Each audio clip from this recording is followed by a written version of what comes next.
Hey, this morning in some of the New Testament readings, I was reading through Matthew 18, and there was a question Peter had. He said, Then came Peter to him and said, Lord, how oft shall my brother sin against me, and I forgive him? Till 7 times. All right, this is Peter's question, and Jesus saith unto him, I say not unto thee until 7 times, but until 70 times 7. So that's quite the amount of forgiveness that we're to extend. So I'm thinking about that this morning, and I've thought a lot about forgiveness, right? Because it's a command, it's a requirement, it's necessary, it's a good thing, and I think that we're most like Christ when we're willing and continuing to forgive offenses. So what does it mean when we offer forgiveness? Does it negate the wrong that they did? No.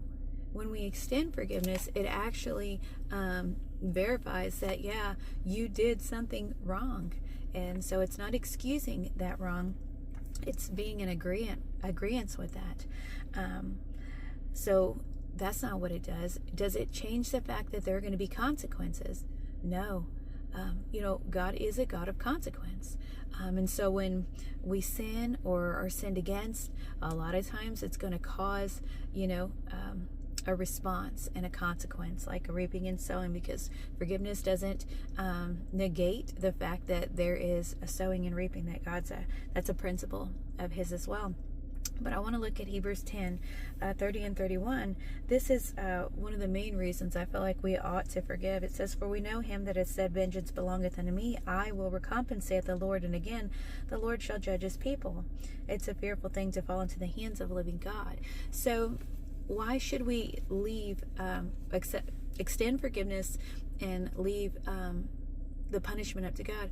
Well, because he's already died for that sin. He already paid the penalty, so he could set aside the outcome, the consequence. And whether we see it now or it later, it's up to him, and he has all rights to handle that bad boy however he chooses.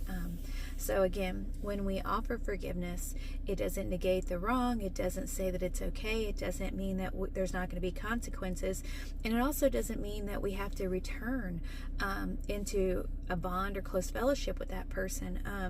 We're also told to be wise, right? The Bible says that we can protect ourselves. God protects us, right? So we can protect ourselves spiritually and emotionally and physically if need be. In fact, the Bible says that the prudent avoid danger